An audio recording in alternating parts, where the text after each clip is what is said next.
5 हम ऐसे सो जाते हैं, ये बड़े वाली बेटी यहाँ सो जाती है लातू में, और सुबह इनकी मम्मी उठती है तो यहीं पर चूल्हे पर थोड़ा सा यहीं ढूक के खाना खूना बनाया और इनको स्कूल में निकालते हैं, क्योंकि लोगों के सामने तो जीना है सर। हाँ, जीना है, जीना है। अल्लाह ने ही बोला है कि जियो, मैं देख रहा हूँ,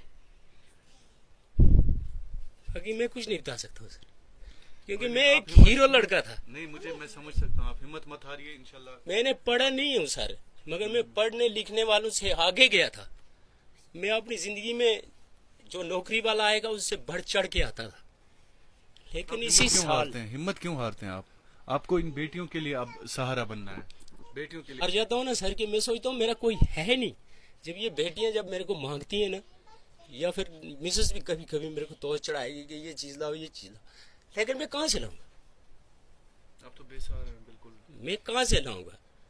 फिर सोच जब पड़ती है सर, तो उसमें तो आप क्या कर सकते हैं। अगर ये सोचना भी नहीं जिंदगी में आपको इन बेटियों का सहारा बनना है।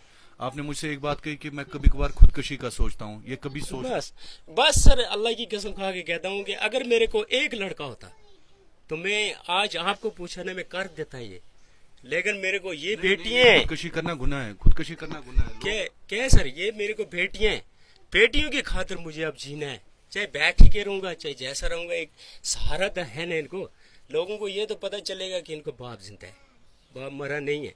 लेकिन आज तक सर जी, मैंने इनको पूछ लो आप मेरे गांव में, आज तक किसी से ना किसी ने मेरे को पूछा कि तू कैसे खा रहा है, कैसे कमा रहा है, चूल्हा तेरा कैसे जल रहा है, ना मैंने किसी को बताया। लेकिन अब जब मैं बिल्कुल बेसहारा हो गया, मुझे कोई, बच्चियों को तो इस चीज की कोई टेंशन नहीं है, इनको है तो दो, नहीं है तो ना, सही बात है, मत दो, लेकिन ला के दो।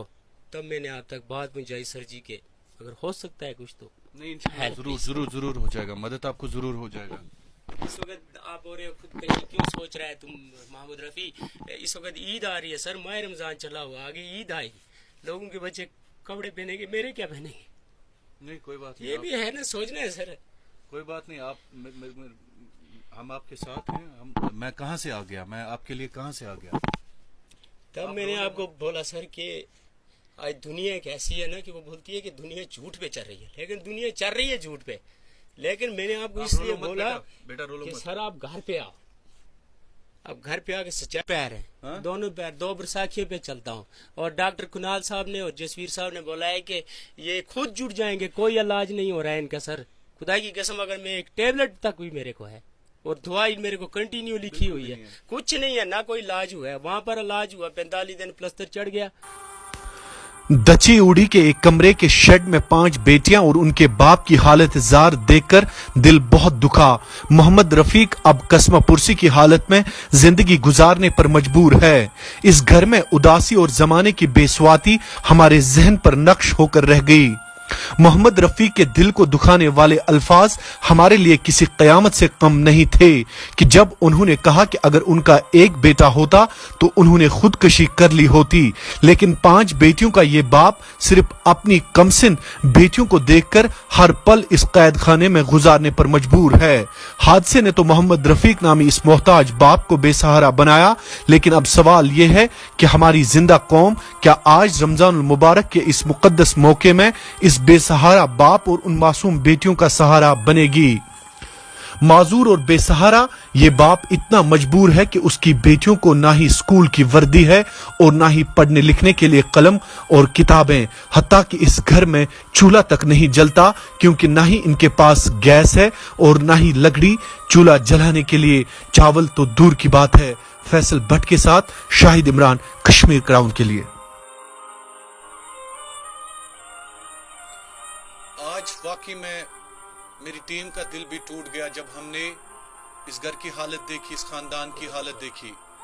ये 5 बेटियां जो हर पल हत्ता के खाने के लिए तरस रही हैं। रमजानुल मुबारक का बाबरकत महीना चल रहा है।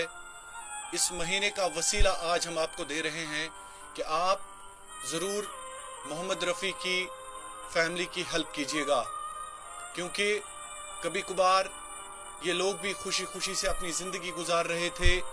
लेकिन ये जो 5 बेटियां इस वक्त आपको देख रही हैं, बिल्कुल स्क्रीन पे जो भी लोग हमें देख रहे हैं उन्हीं की तरफ इनकी नजरें हैं कि आज ये लोग हमारा सहारा बनेंगे। मैं मुबारक करता हूँ अपनी रिसर्च टीम को भी, जिन्होंने सलामाबाद दची के इस इलाके में रिसर्च करके मोहम्मद रफ़ी को हम तक पहुँचाया, और हम अब पहुँचा रहे हैं मोहम्मद रफ़ी की आवाज़ आप तक, जो बेसहारा है, बेसाखियों का सहारा ले रहे हैं खड़ा होने के लिए। जिंदगी में कोई भी सहारा नहीं है, ताकि इस घर में चूल्हा तक नहीं जलता है। ये हम ईमानन आपको कहते हैं कि बिल्कुल भी इस घर में कोई सहारा नहीं है। इन मासूम 5 बेटियों का कोई सहारा नहीं है, हत्ता कि स्कूल की यूनिफॉर्म तक इनके पास नहीं है। इनके पास जिंदगी का कोई गुजर बसर नहीं है। अब हमने ये प्रोग्राम इसलिए किया, महज हमारा एक ही मकसद है कि ये नेकी, और इस नेकी में बराबर आप भी शरीक हूँ। आज हमारा भी यही मकसद है कि शायद बरोज़ महशर हमारी लग़्ज़िशों की माफ़ी का वसीला ये प्रोग्राम बने। और आखिर पे मैं आप सबसे अपील करता हूँ कि इस प्रोग्राम के ज़रिए आप ज़रूर इस ख़ानदान की ज़िंदगी तब्दील करिएगा। अगर हम एक शख्स या एक ख़ानदान की ज़िंदगी तब्दील करने में कामयाब होते हैं, तो शायद